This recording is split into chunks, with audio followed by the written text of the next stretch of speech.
রেখা দেবী গরুর চেঁচানোর আওয়াজ শুনে তাড়াতাড়ি ঘর থেকে বাইরে আসে। বাইরে এসে দেখে তার বৌমাও খাটে শুয়ে ছটপট ছটপট করছে ব্যথায়। আরে বৌমা, কি হয়ে গেল তোমার?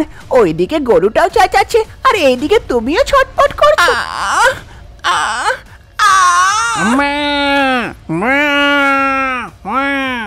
আরে গরুটা তো গর্ভবতী ছিল, ও বাচ্চা দেবে না তো? আর এইদিকে তুমিও ছটপট করছো, তুমিও বাচ্চা দেবে না তো বৌমা?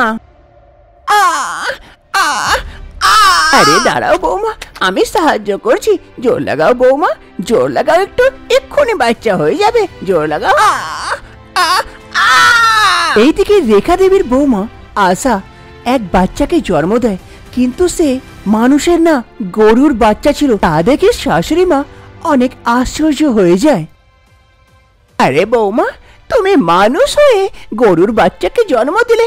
এ কেমন করে হতে পারে বৌমা, কেমন করে? রেখা দেবী কিছুই বুঝতে পারছিল না। তখনই দ্বিতীয় দিক দিয়ে বাচ্চার কান্নার আওয়াজ শুনে। আরে এই বাচ্চার কান্নার আওয়াজ কোন দিক দিয়ে আসছে? রেখা দেবী ভালো করে ধ্যান দিয়ে দেখে তো রেখা দেবীর গরু এক মানুষের বাচ্চাকে জন্ম দিয়েছিল। সেই বাচ্চাটা কাঁদছিল। আরে এই গরুটা মানুষের বাচ্চাকে জন্ম দিয়েছে, আর বৌমা গরুর বাচ্চাকে কিচ্ছু তো বুঝতে পারছি না। মাথাটা যেমন গন্ডগোল হয়ে গেছে। এ কেমন করে হচ্ছে? রেখা দেবী তো কিছু বুঝতে পারে না। তোমরা কি বুঝতে পারলে? না না, চলো কিছুদিন আগে গিয়ে পুরো ঘটনাটা দেখি। এ হলো মনোজ, যে মাঠে কাজ করে নিজের ঘর চালায়। আর এ হলো মনোজের বউ আশা। দুজনের বিয়ে হওয়া 1 বছর হয়ে গিয়েছিল। আরে আশা, আমি মাঠে যাচ্ছি কাজ করতে, এ বলে মনোজ মাঠের দিকে চলে যায়। আর এ হলো রেখা দেবী, যে নিজের বৌমার থেকে গরুকে বেশি ভালোবাসে, কেননা বৌমা পনে কিছু নিয়ে যে আসেনি। মা মা, জল খাবার নিয়ে এসেছি, খেয়ে নিন জল খাবারটা। আরে হ্যাঁ হ্যাঁ, দেখতে পাচ্ছ না গরুর সেবা করছি, ওখানে রেখে দাও, খেয়ে নেবো। আর গিয়ে কাপড়গুলো কেচে দাও, নোংরা হয়ে গেছে। আর খাবার বসাও। আশা জল খাবারটা সেখানে রেখে সেখান থেকে বাকি কাজগুলো করতে চলে যায়। এরকমই শাশুড়ি মা বৌমাকে বিরক্ত করতে থাকে। একদিন আশা রান্নাঘরে রান্না করছিল, তখনই তার শাশুড়ি মা সেখানে আসে। বৌমা, বৌমা কি বানাচ্ছ? আরে মা আসুন আসুন, ভাত সব হয়ে গেছে, ব্যাস সবজিটাই হচ্ছে। আরে এই সব কি ঘাস ভুসা বানাচ্ছ? এই নাও, এই ডিমগুলোকে বানিয়ে দাও। আরে মা, খাবার তো সব তৈরি হয়ে গেছে, ফের থেকে ডিম তো কি হলো, বানাতে পারবে না নাকি? তাড়াতাড়ি নাও এই ডিমগুলো, টাটকা টাটকা ডিম আছে, ভালো করে তরকারি বানাও। খিদেও পেয়েছে, আর ঝটপট খাবারটাকে লাগাও, বেশি দেরি না হয় যাতে। ঠিক আছে মা, বানিয়ে দিচ্ছি। কথা বলে শাশুড়ি মা সেখান থেকে চলে যায়। আর এইদিকে আশা ডিমের তরকারি বানাতে লাগে। কিছুক্ষণের মধ্যে ডিম রান্না হয়ে যায় আশার। আজকে রেখা দেবীর ঘরে সীতা দেবী এসেছিল পাশের গ্রাম থেকে। দুজনে বসে গল্প করছিল। আর এইদিকে আশা দুজনের জন্য চা বানিয়ে নিয়ে আসছিল। আশার আজকে শরীরটা খারাপ খারাপ লাগছিল, মাথাটা ঘুরছিল। মা এই নিন, কাকি এই নিন চা। চা দিতে দিতে আশার মাথাটা ঘুরে যায় আর হাত থেকে চায়ের গ্লাস দুটো পড়ে যায়। আরে কি হয়ে গেল বৌমা? 2 কাপ চা আনতে বললাম, এতে তোমার শরীর খারাপ হয়ে গেল? যাও শিগগিরই কি আরো 2 কাপ নিয়ে এসো বানিয়ে। আরে না না রেখা, দাঁড়াও দাঁড়াও, বৌমার শরীর খারাপ আছে, দেখতে পাচ্ছ না বমি হচ্ছে, মাথা ঘুরছে। বৌমা গর্ভবতী আছে, তাই ওর শরীর খারাপ করছে। না না বৌমা, তুমি যাও ঘরে, যাও ঘরে গিয়ে আরাম করো গা। আরে রেখা, তোমাদের ঘরে নতুন কেউ আসবে, এই জন্য তো। আশা সেখান থেকে ঘরের দিকে চলে যায়। আরে দিদি, তুমি জানো না বৌমার এসব নাটক আছে, নাটক, কাজ না করার জন্য। কোনো গর্ভবতী নাই বৌমা, ভালো করে জানি আমি। আরে না না রেখা, আমি মানুষ চিনি কে কেমন আছে। তোমার বৌমা গর্ভবতী আছে, এবার ওর ভালো করে খেয়াল রেখো, একটু সময় দিও। চলো এবার আমি উঠি, সময় হয়ে গেল অনেক, এবার আগে যাই। তারপর সীতা দেবী নিজের ঘরের দিকে চলে যায়। আর এইদিকে রেখা দেবী বেশি আসছে নাটক করতে, দেখাচ্ছি মজা ওকে। আশা গর্ভবতী ছিল, তা ওকে ঘরের সব কাজই করতে হতো।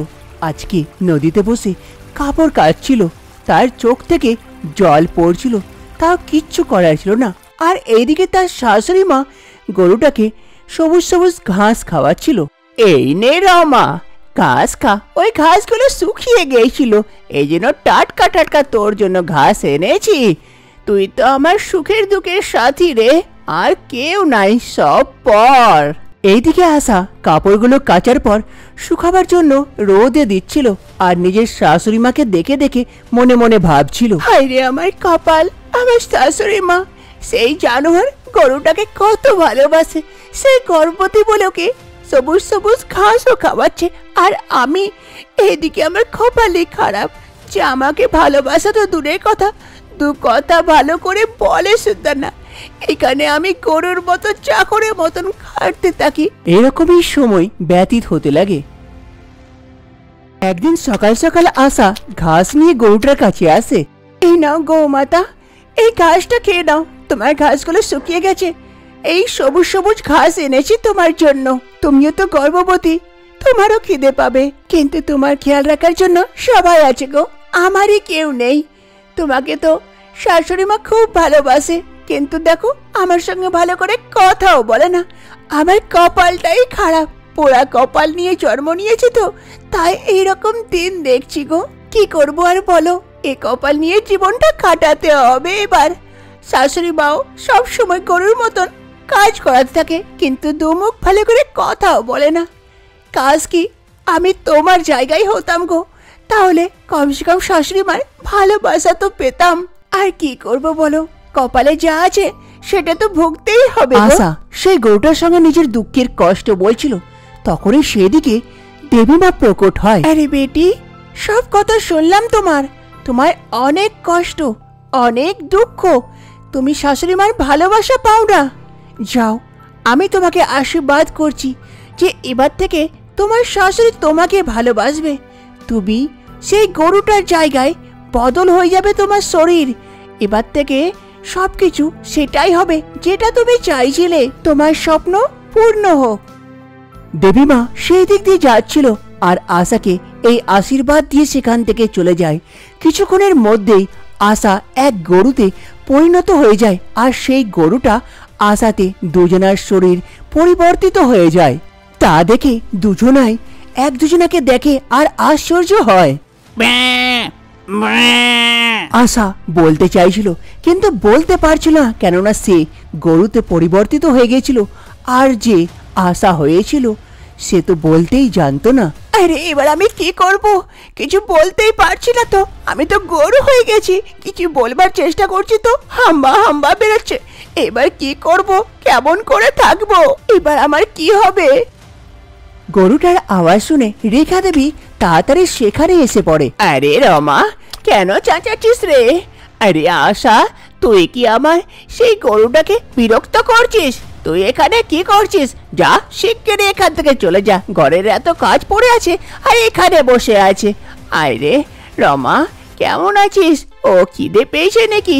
তোকে সবুজ সবুজ ঘাস দিচ্ছি, দাঁড়া। রেখা দেবী যে গরুটা রাসার রূপ ধারণ করেছিল তাকে সেখান থেকে তাড়িয়ে দেয়, আর ওর বউ যে গরুর রূপ ধারণ করেছিল তাকে খুব ভালোবাসে। তা দেখে আরে গরু হওয়াই ভালো, নিজের শাশুড়ি মার ভালোবাসা তো কমসে কম পাচ্ছি। আশা গরু হয়েও অনেক খুশি আনন্দিত, কেননা এই বাহানাতে নিজের শাশুড়ি মার ভালোবাসা তো পাচ্ছিল। বর্তমান সময় রেখা দেবী সেই মানুষের বাচ্চাটাকে নিজের সঙ্গে নিয়ে আসে, তার সঙ্গে সঙ্গে গরু মাটাও তার পেছন পেছন সেখানে চলে আসে।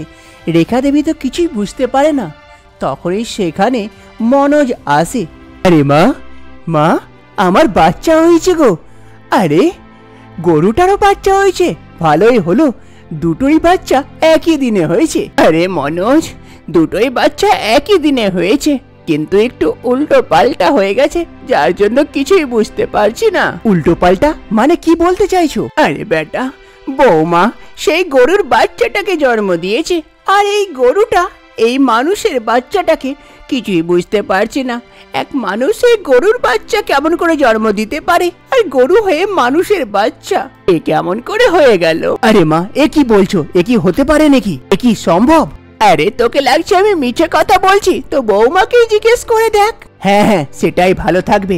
হ্যাঁ গো আশা, তুমিই বলো, তুমি কি গরুর বাচ্চাকে জন্ম দিয়েছো কি আমাদের বাচ্চাটাকে? মনোজের এই কথা শুনতেই গরু মা জোরে জোরে আওয়াজ করতে লাগে। আরে আশা, আমি তোমাকে জিজ্ঞেস করছি, তুমি জবাব দাও। আমি গরু মাকে জিজ্ঞেস করিনি যে ও চেঁচাচ্ছে। দেখতে দেখতে সেই গরুটা আশার রূপে পরিবর্তিত হয়ে যায়। আরে মনোজ যেমনই ঘুরে দেখে সেখানে গরু না থেকে আশা দাঁড়িয়েছিল, আর পিছনে যেমনই ঘুরে সেখানে আশার জায়গায় গরু ছিল। আরে এ কি হয়ে গেল? আরে এখানে তো একটা গরু ছিল, তুমি কেমন করে চলে এলে? আর এখানে তো তুমি শুয়েছিলে, তো গরু কেমন করে হয়ে গেল? আরে বেটা, আমি কিচ্ছু বুঝতে পারি না, পাগল হয়ে যাব। বৌমাকে জিজ্ঞেস কর না তো। হ্যাঁ মনোজ, মা আমি বলছি সবকিছু। সেই দিন যখন আমি রমার পাশে দাঁড়িয়ে থেকে ঘাস খাওয়াচ্ছিলাম, তখন আমি রমাকে সব নিজের দুঃখের কষ্টের কথা বলছিলাম। কি দেখ রমা, তুইও গর্ভবতী, আমিও গর্ভবতী, মা তোকে কত ভালোবাসে, কিন্তু আমাকে কেউ ভালোবাসার জন্য নেই। কাজ কি আমি তোর জায়গাতে হতাম তো শাশুড়ি মার ভালোবাসা পেতাম। আর এই কথা বলতে বলতে কিছুক্ষণের মধ্যেই আমি রমার মধ্যে আর রমা আমার মতন রূপ ধারণ করে ফেলে, আর আমার মুখ থেকে আর কোনো কথাও বেরোয় না, কিছু বলতেও পারি না, বুঝতেও পারি না। আর আজ যখন আমাদের বাচ্চা হলো, তখন নিজে থেকে আবার নিজের রূপে পরিবর্তিত হয়ে গেলাম। আরে বৌমা, তুই আমার ভালোবাসা পাওয়ার জন্য গরু হতেও তৈরি হয়ে গেলি না? বৌমা ক্ষমা করে দে, আমারই ভুল হয়েছে, তোকে না ভালোবাসা দিয়ে সেই গরুটাকেই ভালোবাসতাম। আজ থেকে আর এরকম হবে না, তোদের দুজনকেই সমান ভালোবাসবো। এবার থেকে শাশুড়ি মা নিজের আশা বৌমার সঙ্গে কোনো খারাপ ব্যবহার করে না, আর ভালো করে সুখে শান্তিতে আগের জীবনটা ব্যতীত করে।